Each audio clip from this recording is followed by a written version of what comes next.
अस्सलाम वालेकुम दोस्तों, उम्मीद करता हूँ आप खैरियत से होंगे। तो हमने अपने PHU स्मार्ट के अंदर 3G की इंडोर टेस्टिंग परफॉर्म की थी। आज अपने हम असिस्टेंट के अंदर उसका एनालिसिस करेंगे। इसी तरीके से मैं अपना एक नया प्रोजेक्ट क्रिएट करूँगा।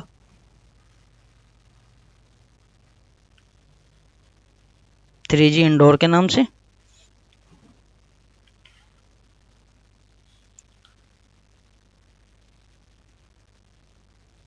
उसके अंदर अपने लॉग फाइल्स को ऐड करूँगा। लॉग फाइल्स ऐड करने के बाद F9 प्रेस करूँगा ताकि ये एनालाइज हो जाए। कुछ टाइम रिक्वायर्ड होगा इनको एनालाइज होने के लिए। तो लॉग फाइल्स एनालाइज हो रही हैं। 3G के अंदर हम कौन कौन से जो प्लॉट्स हैं जिनको हम एनालाइज करते हैं वो हमारे पास SC PSC का प्लॉट हमारे पास SC की सूरत में आता है। SC basically primary PSC primary scrambling code को बोलते हैं। तो यहाँ पे SC का हम प्लॉट ले लेते हैं और इसी तरह जिस तरह हमने अपनी 4G के प्लॉट्स को सेव किए थे हम इसको इसी तरीके से लेजेंड्स के साथ हम इसको PSC के नाम से सेव करेंगे। इसी तरह हम RSCP का प्लॉट लेंगे और हमारे पास जो RSCP का प्लॉट होगा वो टोटल RSCP होगी फर्स्ट सेकंड एंड थर्ड की।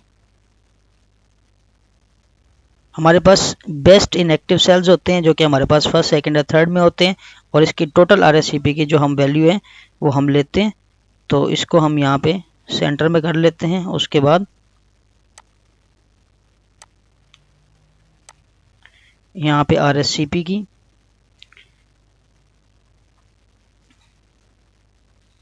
के प्लॉट को सेव कर लेते हैं। इसी तरह हम ECNO EC ओवर NO या ECNO हम इसको बोलते हैं, इसके प्लॉट को हम अपने पास सेव कर लेंगे ऑल एक्टिव सेट के।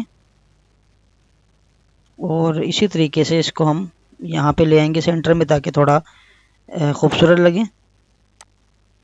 और यहाँ से इसको हम अपने ECNO के नाम से सेव कर लेंगे। और इसी तरीके से जैसे हमने RLC थ्रूपुट का प्लॉट लिया था हमारे पास WCDM में थ्रूपुट DL का प्लॉट आ रहे हैं।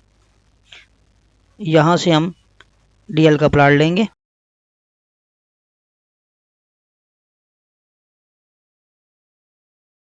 और इस DL के प्लॉट को अपने पास सेव कर लेंगे। तो ये हमारे पास इसी तरीके से 3G की हमारे पास थ्रूपुट का DL का प्लॉट हो जाएगा। तो मैं इसको आइडेंटिफिकेशन के लिए 3G RLC थ्रूपुट कर देता हूँ ताकि ये मिक्सअप ना हो। तो दोस्तों अगर हम इसके फेलियर की बात करें तो यहाँ से हम फेलियर से इसका फेलियर एनालिसिस भी निकाल सकते हैं। और अगर हम RF मोड की बात करें यहाँ से अगर हम अपने RF मोड का प्लॉट निकालते हैं और उसके लेजेंड्स को डिस्प्ले करवाते हैं तो ये हमारे पास 3G लॉक मोड में था तो हमारे पास ये लॉक मोड में रहा। तो 3G के अंदर हम UARFCN भी देखते हैं। अगर हम अपने UARFCN को देखें फर्स्ट एक्टिव सेट में देखते हैं तो हमारे पास ये U2100 का UARFCN आ रहा है जो कि 10637 होता है।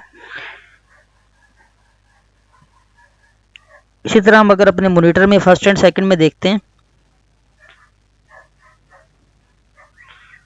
तो ये भी हमारे पास 10637 आ रहा है। और अगर फर्स्ट की बात करें तो फर्स्ट के अंदर हमारे पास जो है वो भी 10637 आ रहा है। हमारा मोबाइल फ़ोन जो है वो U2100 टेक्नोलॉजी के ऊपर था। तो दोस्तों इस तरह हम अपने URFCN को भी देख सकते हैं। तो आज हमने अपने 3G टेस्टिंग के PHU स्मार्ट के अंदर परफॉर्म की थी, उसका एनालिसिस किया है। तो दोस्तों नेक्स्ट लेक्चर में हम अपने 2G टेस्टिंग का एनालिसिस परफॉर्म करेंगे।